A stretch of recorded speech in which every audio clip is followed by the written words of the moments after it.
Hello everyone, स्वागत है आपका अपने ही चैनल बी इंग्लिश टैंकर में। गाइज, आज मैं आपके लिए लेकर आई हूँ इंग्लिश टू हिंदी। इसकी हम ट्रांसलेशन करेंगे वर्ड टू वर्ड हिंदी में। यहाँ पर आप लिए लिखती जाऊँगी ताकि आपके लिए पढ़ना और समझना आसान हो जाए, और एक एक स्ट्रक्चर को हम डिस्कस करेंगे ताकि ईजिली हम किसी भी किताब को पढ़ सके।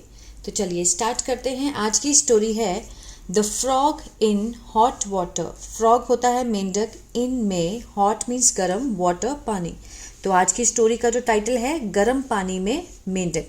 बहुत ही अच्छी स्टोरी है। इसका जो मॉरल है वो हमारी लाइफ को सुधार सकता है। अगर आप इसको अच्छे से समझते हैं इस स्टोरी को, तो मीन्स हम अपनी लाइफ में जो भी गलतियां करते हैं उसको हम सुधार सकते हैं। ठीक है, चलिए स्टार्ट करते हैं। Once the frog fell in a vessel of the hot water. एक बार मेंढक, फेल मीन्स गिर गया, इन मीन्स में, सेकेंड फॉर्म है फॉल, फेल, फॉलन है ना, सेकेंड फॉर्म है। फॉल होता है गिरना, फेल मीन्स गिर गया, इन अ वेजल एक बर्तन में। ठीक है, एक बर्तन में गिर गया, ऑफ मीन्स का, हॉट मीन्स गरम पानी के। ठीक है, एक बार एक मेंढक एक गर्म पानी के बर्तन में गिर गया। The water was still on the gas stove. जो पानी था अभी भी, स्टिल होता है अभी भी, ऑन मीन्स पर, किस पर था? गैस स्टोव, गैस चूल्हे पर था। जो पानी था जब वो उसमें गिरा तो जो बर्तन था वो अभी भी किस पे था? गैस के चूल्हे पर था अभी भी। The frog still did not try to jump out of the vessel. मेंढक, still means फिर भी। अब देखिए यहाँ पर still का मीन्स अभी भी है क्योंकि सिचुएशन हमने ऐसी है। ठीक है, still के बहुत सारे मीनिंग है। The frog still means अभी भी या फिर भी। Did not try means कौन सा है? ये स्ट्रक्चर लगा हुआ है, ये है पास्ट इंडेफिनिट का नेगेटिव है जिसमें डिड नॉट के साथ फर्स्ट फॉर्म आती है ना। तो इसका क्या होगा? ट्राई होता है कोशिश करना होता है, कोशिश नहीं की, कोशिश नहीं की। टू जंप कूदने की। ठीक है, जंप आउट मीन्स बाहर कूदने की, ऑफ द वेजल मीन्स बर्तन से। अब देखिए क्या था, एक वेजल में फ्रॉग जो है वो गिर गया, पानी अभी भी गैस के चूल्हे पर है। जो फ्रॉग है उसने अभी भी कोशिश नहीं की बाहर कूदने की। यहाँ तक सही है। आगे देखते हैं। Instead just stayed in it. Instead means की बजाय, जस्ट मीन्स बस, स्टेड इन मीन्स अंदर, रहा उसके। ठीक है, बल्कि इसकी बजाय वो उसके अंदर रहा, पानी में ही रहा, उसने कोशिश नहीं की बाहर आने की। As the temperature of the water started to rise. जैसा कि द टेम्परेचर तापमान किसका? पानी का, ऑफ द वाटर पानी का, स्टार्टेड शुरू हो गया, बढ़ना, टू राइज। ठीक है, बढ़ना शुरू हो गया। The frog managed to adjust its body temperature accordingly. Frog ने क्या किया? मेंढक ने क्या किया? व्यवस्था की, मीन्स मैनेज किया, जैसे तैसे उसने अपने बॉडी के टेम्परेचर को मैनेज किया, व्यवस्था की। टू एडजस्ट मीन्स ढालने की। ठीक है, ठीक तरह से उसने अपने आप को जमाने की कोशिश की। इट्स बॉडी अपने शरीर के तापमान को, अकॉर्डिंगली मीन्स उस रूप में। ठीक है ना, उस रूप में मतलब उसके अनुसार, अपनी बॉडी के अनुसार उसने अपने तापमान को ढालने की कोशिश की। क्लियर है? आगे देखते हैं। एज द वाटर, नहीं समझ आया तो दोबारा बता देती हूँ। The frog manage to adjust, उसने व्यवस्था की ढालने की अपने शरीर को उस तापमान के अनुसार, ठीक है। As the water started to reach the boiling point, जैसा कि पानी शुरू हो गया पहुंचना,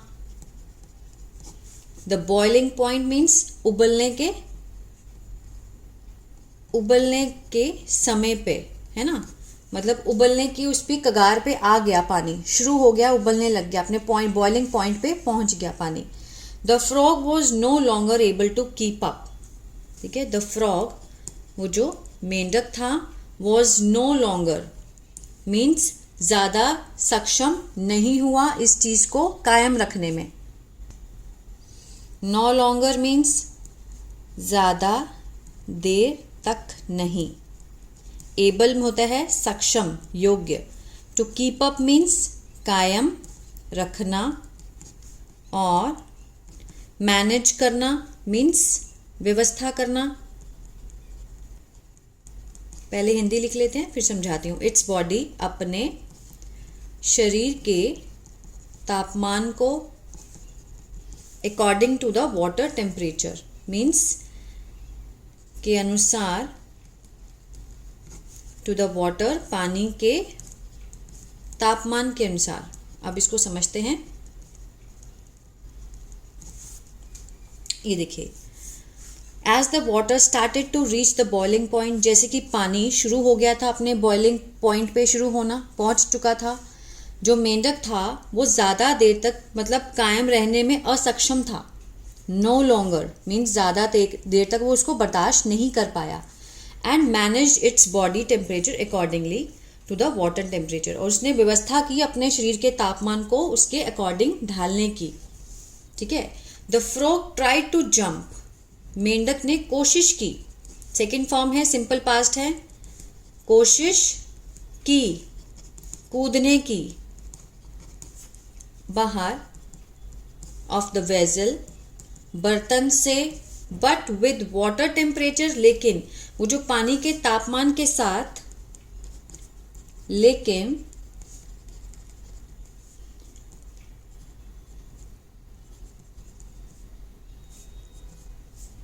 तापमान के साथ, ठीक है। Means reaching it's boiling point means पहुंच जाता है, पहुंच जाता है अपने बॉइलिंग पॉइंट पे, मीन्स उबलने के पॉइंट पे वो पहुंच जाता है, ठीक है ना। उसने बहुत कोशिश की वो बाहर आए, लेकिन वो सही टाइम पे आ सकता था। The frog tried to jump out of the vessel, उसने बड़ी कोशिश की, मतलब पानी में जो उसका जो टेम्परेचर था, बॉइलिंग जो टेम्परेचर था, तापमान था पानी का, उसके साथ रहते हुए उसने बाहर आने की बहुत कोशिश की। The frog was not able to bear it, उसको बर्दाश्त नहीं कर पाया था। द फ्रॉग, मेंढक, was not able to bear means bear होता है सहना,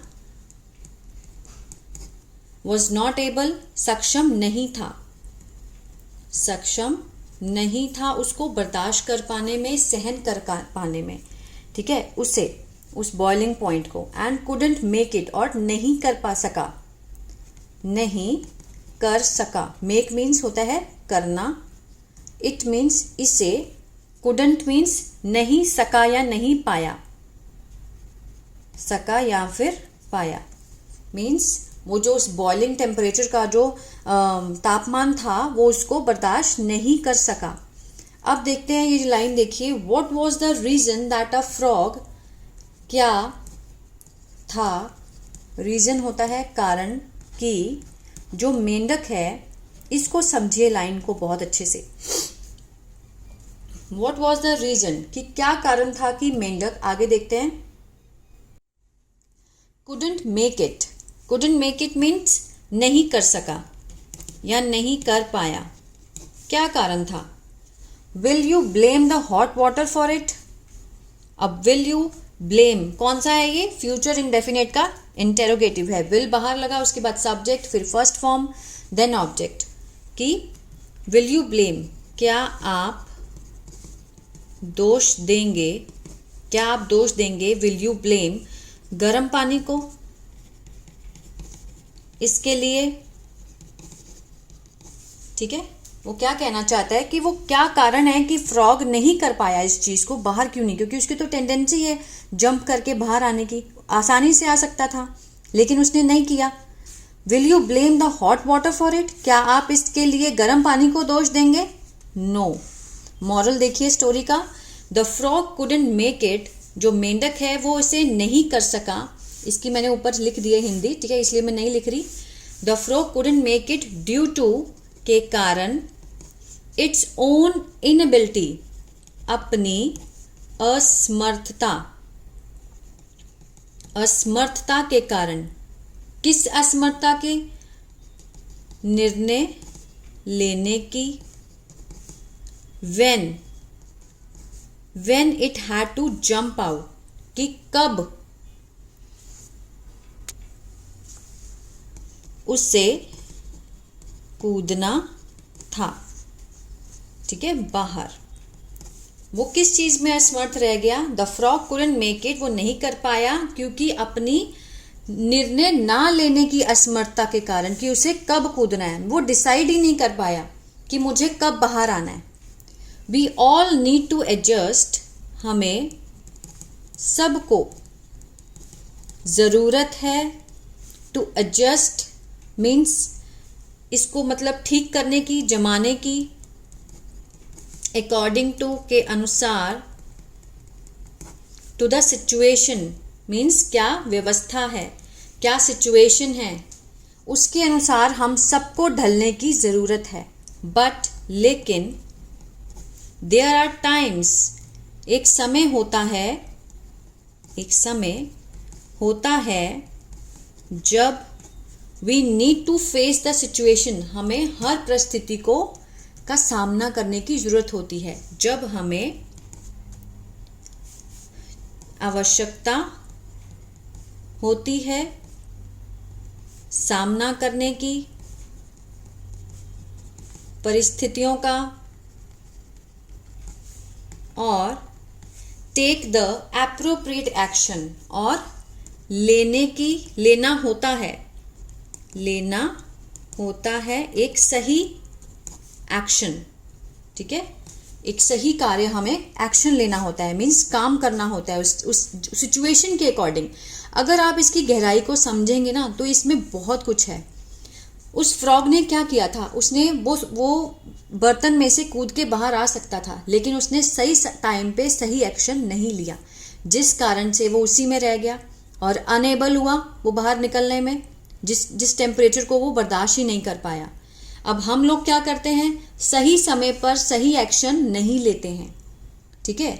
मान लीजिए अगर हम स्कूल में भी पढ़ रहे हैं, अगर बच्चे 12th में हैं, 10th में हैं, तो उस टाइम पे उस टाइम की इम्पोर्टेंस को वो लोग नहीं समझते हैं, और दोष किसको देते हैं? अपने पेरेंट्स को, कि इन्होंने हमें हिंदी मीडियम में डाल दिया है, इन्होंने हमें अच्छे स्कूल में नहीं डाला है। हम दोष देते हैं उन परिस्थितियों को, है ना, मतलब उन चीज़ों को दोष देते हैं जो कि जिम्मेवार है ही नहीं। अगर हमें मौका मिला है तो हमें कुछ करके दिखाना चाहिए। आप बहुत कुछ कर सकते हैं, ठीक है, आप फ़ोन चलाना सीख सकते हो, तो क्या आप और कोई काम नहीं कर सकते? बच्चे बहुत कुछ कर सकते हैं और बहुत दिमाग होता है बच्चों में। When we have the strength, जब हमारे पास ताकत होती है, हमारे पास strength to do, ठीक है, करने की ताकत होती है। सो मीन्स वो काम, ठीक है, सो मीन्स वो करने की ताकत, ऐसा करने की ताकत होती है। हम सब कुछ कर सकते हैं, लेकिन हम सिचुएशन के अकॉर्डिंग हम एक्शन लेते ही नहीं हैं। बिफोर इट्स टू लेट, ठीक है, इससे पहले कि बहुत देर हो, इससे पहले कि बहुत देर हो जाए, ठीक है, हम वो काम करने की ताकत भी रखते हैं, लेकिन हम सिचुएशन के अकॉर्डिंग एक्शन नहीं लेते। तो ये स्टोरी बहुत कुछ सिखाने वाली है। आई होप ये आपको अच्छी लगी। तो guys please like share subscribe करना मत भूलिएगा। God bless you, stay blessed always. कल मिलते हैं एक नई स्टोरी के साथ।